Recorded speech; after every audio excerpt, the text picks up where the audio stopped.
marvellous. How was that? Oh, marvellous, I enjoyed it.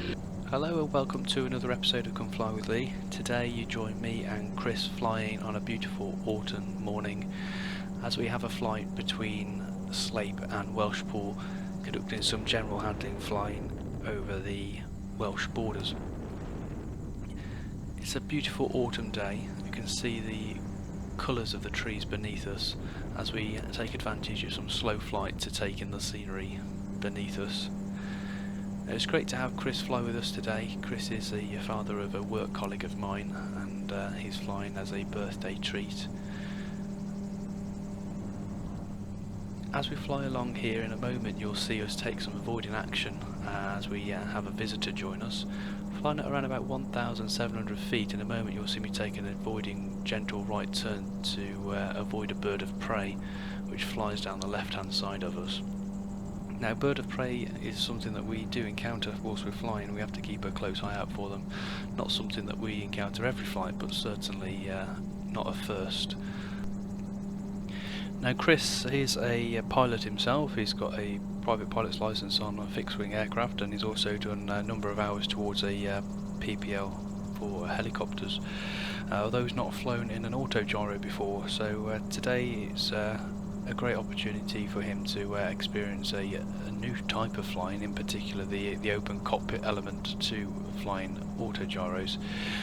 We hear from Chris a little bit later on to give his little perspective of the flight, but at this point we're currently flying towards the Welsh border, and we've got a golf course beneath us on an area of elevated ground. I can't say I'm particularly familiar with it, but if you're into golf you may recognise it yourself. Now, just down the left hand side of us we've got a road and we see a white van driving along, and this allowed me just to demonstrate to Chris how the gyroplane can fly at a low airspeed, unlike a fixed wing aircraft. So at this point you can see the speed starting to come back. This would be something of concern to a fixed wing pilot because they'll be approaching and if not already stalling their aircraft. However, with the airspeed of around about 30 miles an hour, we've still got control of the aircraft as the auto gyro can't stall. That was how gyroplanes were created, by somebody whose friend unfortunately died in a fixed wing aircraft stall, and he wanted to create an aircraft that wouldn't stall and so therefore would be seen to be safer. And so here we can see us flying at a low airspeed whilst keeping tabs of the white van down the left hand side of us throughout. Despite the fact that the van is getting slowed down in traffic and approaching junctions, we're able to bring our speed right back to be able to maintain a constant view of the van down the left hand side of us. And this is a potential future opportunity for gyroplanes to be used in the commercial setting. They've created a commercial license for gyroplanes now. May well be that the drone development has pipped the availability for gyroplanes to be used. However, there may still be a setting where gyroplanes could be used in the commercial setting as an observational platform. Bring the aircraft round to the right and you might just about make out the white van pull away from the junction beneath us, as we've been able to maintain a continual tabs on him throughout. Now, having completed the general handling aspect of the flight, we were now on our way towards Welshpool, climbed up in preparation for an overhead join, just pointing it out now to Chris in the back, talking about the runway orientation that we were going to use. We were planning on flying over towards Lake Vyrnwy, however the low cloud over that area unfortunately prevented that from happening. Here we can see the cloud base is at around about 2,800 feet, 3,000 feet, allowing us to have adequate height for us to complete the overhead join.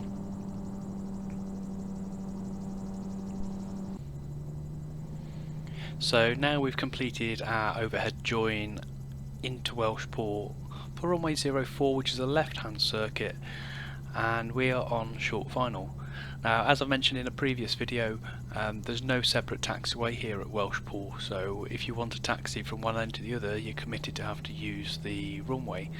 So because the apron and the hangars and facilities are at the far end of the runway, we're going to do a long landing, and this is going to help us keep our time on the runway as short as possible, allowing it for use for others if needed.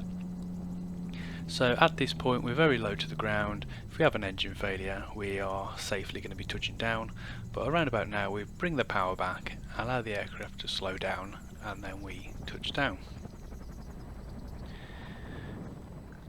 And then we can move the switch from flight to brake mode and apply pressure to the system to start slowing the rotors down in advance of us actually approaching the apron area.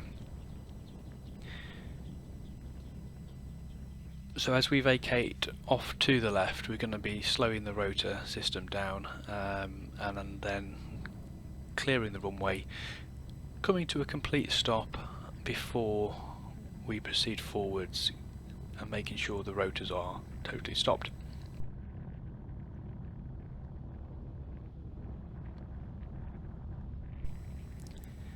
Now the fixed wing aircraft we can see to our left, the white aircraft, that aircraft is about to start. We make contact with the pilot who indicates he's happy for us to proceed ahead of him and round to the left, which is what we do. And we notice we've got the two helicopters to the right, so we're going to park on the top left hand corner out of the way of that aircraft that's about to taxi out. However, it is going to position us quite close to the helicopter, which is not very favourable considering the amount of downwash they can create. So once we've got the aircraft into position, shut down, got the rotor tie on and secured as we would do in the normal way, what we do is we move the aircraft down the other end of the apron where that fixed wing aircraft was, just by simply pushing the gyroplane down there.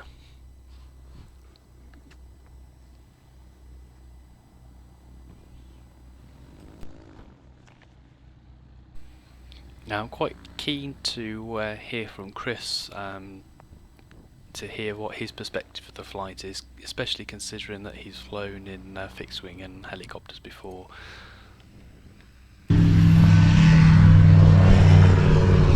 Right. Marvellous. How was that? Oh, marvellous. I enjoyed it. I think when you climb to descend to come to Welshpool, yeah. I actually felt it go a little bit colder. Yeah. So as we just picked up under this, probably more than likely. Up until then, I think the only sensation was the first 10 or 15 minutes was like, what is this? yeah, I mean, I'm used to flying. Yeah.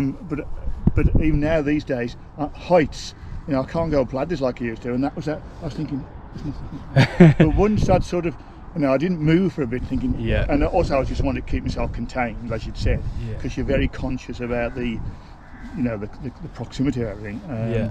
And I was just interested, but then I started to relax in and get into it, and then once you start doing a few manoeuvres, that actually sort of helped. Bit, yeah. Because I realised then that we weren't going anywhere really. You know, it's just a matter of just easing people into it. Yeah. Don't say much, just let them get their own bearings to start off with, and then a few turns, and then can make it a bit more, just tailor it to the person. But I think it's just, I don't think it's even have the helmet on, I think it's just this.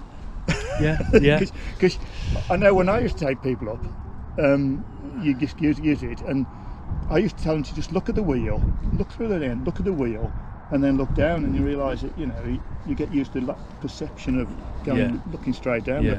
But when there's no glass, yeah, when there's nothing there, so.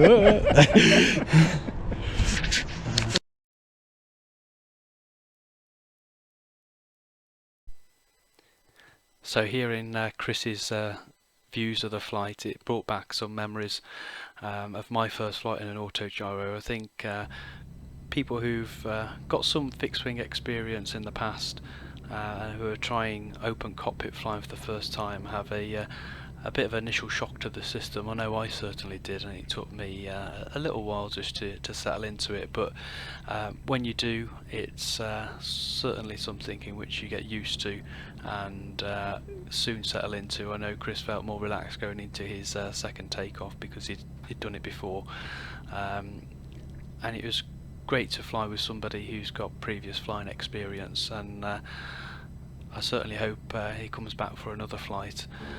For anybody else who's got any particular interest in wanting to join me on a flight, please make contact with me, reach out to me on Facebook or drop me an email, and I'll reply to you, and hopefully we'll be able to get something sorted. Taking off now, runway 04 from Welshpool on our return flight back to Sleip. We do a bit of general handling flight which I capture in the remaining short part of the video, which hopefully you'll enjoy, and until next time, stay safe and hope to hear from you soon.